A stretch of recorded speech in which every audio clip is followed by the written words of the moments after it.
Bill Gates कई सालों से दुनिया की आबादी को घटाने और दुनिया को तानाशाही तरीके से कंट्रोल करने की प्लानिंग कर रहे हैं। बिल गेट्स ने भारत में पोलियो अभियान के नाम पर तकरीबन 5 लाख बच्चों को लकवाग्रस्त यानी पैरालाइज कर दिया। बिल गेट्स वैक्सीन अपराधी हैं।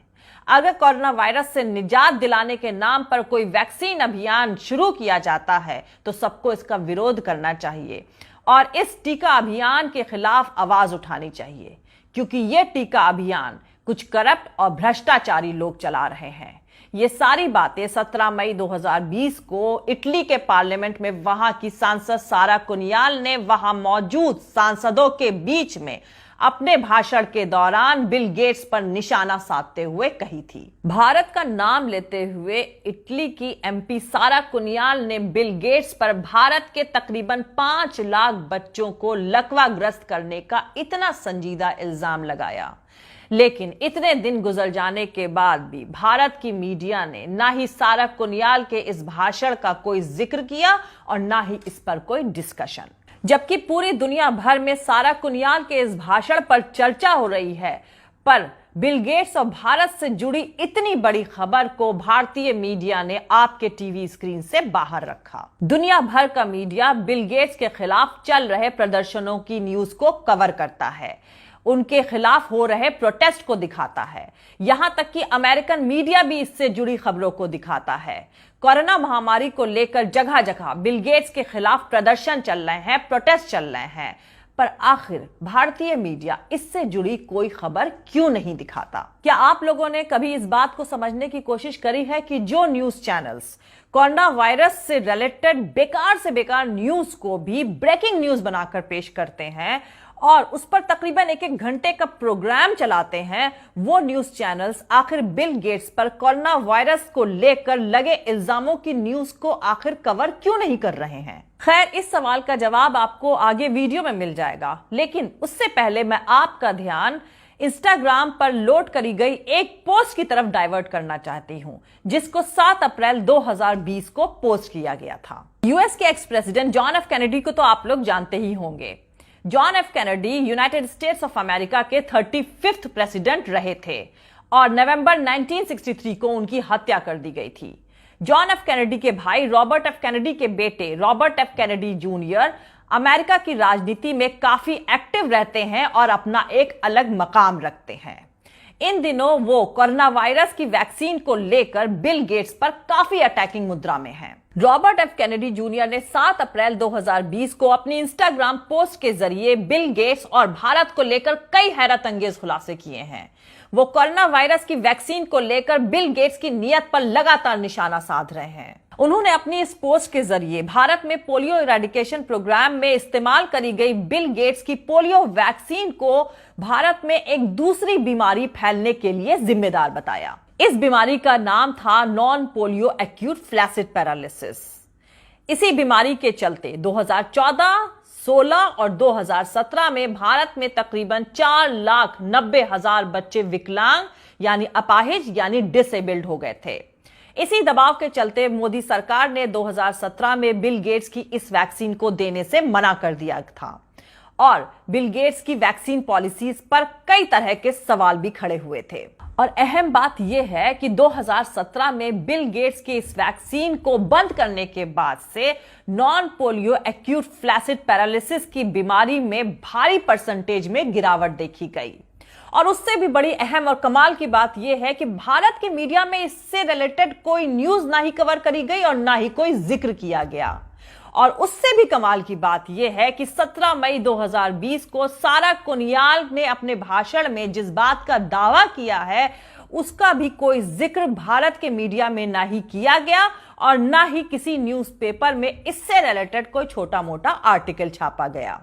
यानी overall Robert F Kennedy junior सीधे तौर पर बिल गेट्स पर इल्जाम लगा रहे हैं कि जिस तरह उन्होंने भारत में पोलियो वैक्सीन की आड़ में गड़बड़ियां करी थी, वैसे ही वो कोरोना वायरस से बचने वाला टीका बनाकर दुनिया को ठगना चाह रहे हैं। और जाहिर सी बात है, इंस्टाग्राम पर पोस्ट किया गया उनका यह दावा सारा कुनियाल की दी हुई स्पीच को सपोर्ट करते हुए उसे और मजबूती देता है। तो दोस्तों, कोरोना वायरस, बिल गेट्स और कोरोना वैक्सीन से रिलेटेड न्यूज भारतीय मीडिया से पूरी तरह से गायब होने का सीधा सीधा मतलब है कि मोदी सरकार किसी न किसी बड़े राज पर पर्दा डाल रही है। और यह राज मोदी सरकार और बिल गेट्स के बीच चल रहे किसी बड़े तमाशे का है। इस राज से मैं पर्दा उठाऊंगी, लेकिन उससे पहले जो लोग हमारे इस चैनल पर नए हैं वो हमारा YouTube channel political Tamasha with doctor Arshi को सब्सक्राइब करके वहां पे लगी बेल आइकॉन को जरूर दबा दें, ताकि आपको हमारे आने वाले हर वीडियो की अपडेट्स मिलती रहे। और दोस्तों, अगर आपको हमारा काम पसंद आता है, हमारे वीडियोस पसंद आते हैं, तो www.patreon.com/Dr अर्शी खान पर जाकर डोनेट करके आप हमारे काम को सपोर्ट कर सकते हैं। तो चलिए शुरू करते हैं। तो दोस्तों, इटली के पार्लियामेंट में वहां की सांसद सारा कोनियाल ने भारत और बिल गेट्स को लेकर अपने भाषण में जो कहा है और बिल गेट्स पर जो इल्जाम लगाए हैं उसको समझने के लिए पहले बिल गेट्स इस कोरोना काल में क्या कह रहे हैं वो जान लीजिए। तो बिल गेट्स साहब के हिसाब से इस कोरोना के वक्त में पूरी दुनिया के लोगों को अपने घरों से बाहर निकलने से डर लग रहा है, इसलिए ऐसे इलाज की जरूरत है जिससे लोग खुद को महफूज महसूस कर सके और तभी ये लोग अपने घर से बाहर आजादी से घूम सकेंगे। और बिल गेट्स साहब के हिसाब से टीका यानी वैक्सीन ही इसका एकमात्र इलाज है। बिल गेट्स साहब दावा करते हैं कि जब तक कोरोना वायरस की वैक्सीन तैयार नहीं हो जाती तब तक दुनिया वैसी नहीं रह पाएगी जैसी कोरोना वायरस आने से पहले थी। बिल गेट्स आगे कहते हैं कि जब ये वैक्सीन तैयार हो जाएगी तो ये वैक्सीन पूरी दुनिया के लोगों को लगनी चाहिए, क्योंकि बस यही कोरोना वायरस से बचने का एकमात्र रास्ता है। बिल गेट्स के हिसाब से जब ये वैक्सीन तैयार हो जाएगी तो इसे पाने के लिए दुनिया भर में होड़ मच जाएगी, इसलिए इस वैक्सीन को बहुत भारी तादाद में तैयार करना होगा ताकि हालात बिगड़े नहीं। तो अब आप लोग खुद समझ सकते हैं कि क्यों इटली की एमपी सारा कोनियाल बिल गेट्स को वैक्सीन अपराधी बता रही हैं और इस कोरोना वायरस महामारी के दौर में Robert F Kennedy junior Bill Gates पर भारत में पोलियो के नाम पर दी गई वैक्सीन के साइड इफेक्ट्स का खुलासा कर रहे हैं। और ताज्जुब वाली बात यह है कि इतनी बड़ी बड़ी खबरें भारत के मीडिया से बाहर हैं और आप लोग भी अच्छी तरह से जानते हैं कि भारत के मीडिया से वो ही खबरें बाहर रखी जाती हैं जिस पर सरकार पर्दा डालना चाहती है। अब मैं आपको एक और इंफॉर्मेशन देना चाहती हूं ताकि आप सारा कुनियाल और रॉबर्ट एफ कैनेडी जूनियर ने जो बिल गेट्स पर इल्जाम लगाए हैं उनको आप ठीक से समझ सकें। अभी कुछ ही दिन पहले एक जानी मानी मैगजीन द इकोनॉमिस्ट में बिल गेट्स का एक आर्टिकल छपा था जिसमें आखिरी में उन्होंने लिखा था कि इतिहास यानी हिस्ट्री यानी तारीखें हमेशा एक तय ढर्रे पर नहीं चलती हैं। लोग तय करते हैं कि कौन सा मोड़ कौन सा डायरेक्शन लेना है और कभी कभी लोग गलत मोड़ भी ले लेते हैं। उनके हिसाब से 2021 के बाद के साल बहुत कुछ 1945 के बाद के सालों जैसे होंगे, यानी वर्ल्ड वॉर 2 के बाद के सालों जैसे होंगे। लेकिन मेरे हिसाब से इस कोरोना वायरस की महामारी के वक्त को सबसे ज्यादा कंपेयर किया जा सकता है 10 नवंबर 1942 के वक्त से, जब ब्रिटेन ने अपनी पहली जमीनी लड़ाई जीती थी और विंस्टन चर्चिल ने अपनी स्पीच में कहा था that now this is not the end, it is not even the beginning of the end, but perhaps this is the end of the beginning. यानी कि ना ही ये एक अंत है और ना ही ये एक अंत की शुरुआत है, बल्कि ये अंत है एक शुरुआत का। तो चलिए अब आपको एक खुशखबरी दे देते हैं कि कोरोना वैक्सीन का पहला ह्यूमन ट्रायल कामयाब हो गया है और मॉडर्ना पहली अमेरिकन कंपनी है जिसने कोरोना वायरस की वैक्सीन बनाने की रेस में दूसरी कंपनीज को पीछे छोड़ते हुए इस दौड़ को जीत लिया है। mRNA 1273 नाम की यह वैक्सीन 16 मार्च को जिस महिला के बदन में दी गई थी उसके रिजल्ट सामने आ गए हैं। उस महिला के बदन में सिर्फ कुछ मामूली से साइड इफेक्ट्स देखे गए हैं और इस वैक्सीन को सेफ और टॉलरेबल पाया गया है। मॉडर्ना कंपनी ने बताया कि कोरोना वायरस की वैक्सीन पाने वाले उस महिला कैंडिडेट का immune system corona virus infection से रिकवर हो चुके उन मरीजों के इम्यून सिस्टम के बराबर या उससे भी ज्यादा ताकतवर पाया गया है। यानी कुल मिलाकर कहा जाए कि मॉडर्ना कंपनी ने अब कोरोना वायरस से बचने के लिए एक ऐसी वैक्सीन तैयार कर ली है जिसको लगाने के बाद आप बिना डरे अपने घरों से बाहर निकल सकेंगे, जैसा कि बिल गेट्स साहब चाहते हैं। तो दोस्तों, मॉडर्ना कंपनी के हाथ में किसने और कौन सी ऐसी जादू की छड़ी थमाई जिसकी वजह से वो दूसरी वैक्सीन बनाने वाली कंपनीज से इस वैक्सीन बनाने की रेस में आगे निकल गई? इसका जवाब मेरे पास है और मैं आपको दूंगी। तो दोस्तों, मॉडर्ना कंपनी को जादू की छड़ी थमाई है बिल गेट्स की ऑर्गेनाइजेशन CEPI ने। CEPI का फुल फॉर्म है कोalition फॉर एपिडेमिक प्रिपेयर्डनेस इनोवेशन। तो पूरी दुनिया में फैली महामारियों में अपना खास इंटरेस्ट रखने वाले बिल गेट्स ने अरबों रुपए की फंडिंग अपनी इस CEPI ऑर्गेनाइजेशन को करी है। यानी अरबों रुपए उन्होंने इस CEPI ऑर्गेनाइजेशन पर खर्च करे हैं। Coalition for epidemic preparedness and innovation के नाम से ही बहुत कुछ साफ देखा और समझा जा सकता है इस कोरोना वायरस महामारी के दौर में।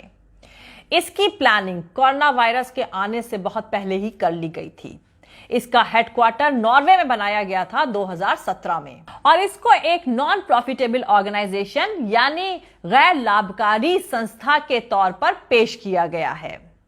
यह एक पब्लिक प्राइवेट पार्टनरशिप है और इसका मकसद कोरोना वायरस जैसी महामारियों के लिए वैक्सीन बनाने के तरीके को तेज रफ्तार से आगे बढ़ाते हुए इन महामारियों पर अंकुश लगाना है। CEPI जैसी ऑर्गेनाइजेशंस मौजूदा दौर की खतरनाक बीमारियों के लिए वैक्सीन तैयार करती है और CEPI ने कुछ ही दिन पहले ऐलान किया है कि वो यूनिवर्सिटी ऑफ क्वींसलैंड और अमेरिका की बेस्ट बायोटेक कंपनी मॉडर्ना को कोरोना वायरस की वैक्सीन बनाने के लिए फंड मुहैया करा रही है। यानी कि अब आप लोग साफ तरीके से समझ सकते हैं कि मॉडर्ना कंपनी को कोरोना वायरस के लिए वैक्सीन बनाने के लिए उसके हाथ में जादू की छड़ी थमाने में जो सबसे बड़ा हाथ है वो है बिल गेट्स की ऑर्गेनाइजेशन CEPI का। और इन सारी इंफॉर्मेशन के बाद अब आप लोग इटली की MP सारा कुनियाल और जॉन F कैनेडी के भतीजे रॉबर्ट F कैनेडी जूनियर की तरफ से बिल गेट्स पर लगे गए इल्जामों को और बारीकी से समझ सकते हैं। लेकिन अब यहां पर सवाल यह उठता है कि ये सारी अहम खबरें आखिर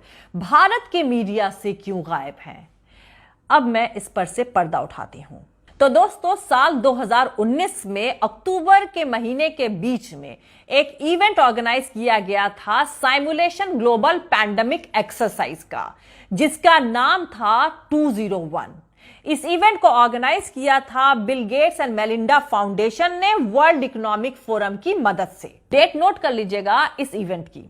डेट है मिडिल ऑफ अक्टूबर 2019 और उसके बाद 17 नवंबर 2019 को चीन के वुहान में पहला कोरोना वायरस का केस सामने आया था। यानी कि इस ग्लोबल पैंडेमिक एक्सरसाइज के ठीक एक महीने के बाद वो कोरोना वायरस जिसने पैंडेमिक बनकर पूरी दुनिया में हाहाकार मचा रखा है, उसका पहला केस सामने आया था। इस साइमुलेशन ग्लोबल पैंडेमिक एक्सरसाइज के इवेंट 201 की डेट से मैं अब आपको 20 दिन पहले ले चलती हूं, यानी 25 सितंबर 2019 को। तो 25 सितंबर 2019 को हमारे देश के प्रधानमंत्री नरेंद्र मोदी जी को न्यूयॉर्क में प्रेस्टिजियस ग्लोबल गोलकीपर अवार्ड से नवाजा गया था। उनको यह अवार्ड भारत में सफल स्वच्छता अभियान के लिए दिया गया था। यानी आप लोग को याद होगा ताजमहल के सामने झाड़ू लगाना, आर्टिफिशियल कूड़ा फैलाकर थानों के सामने झाड़ू लगाना, भाजपा के सांसद और मंत्रियों का पार्लियामेंट के सामने झाड़ू लगाने वाले फोटो शूट्स के जरिए मोदी जी ने इस अवार्ड को हासिल किया था।